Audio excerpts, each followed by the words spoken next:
Liftist siis tuleme vasakule, korje, hoiuruum, võtan sealne garderoob,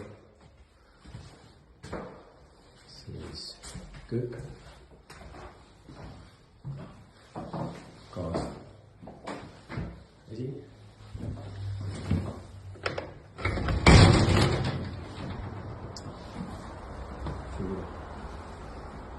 rõdu, koos, ja siis lõplik.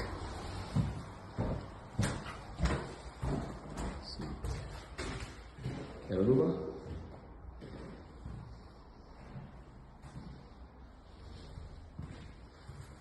Siis magamistuba.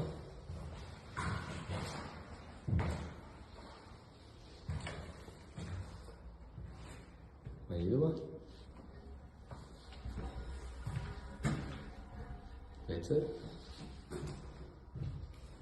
Teine magamistuba. Ja siit siis samamoodi avatud terrass väiksepoolsesse külge.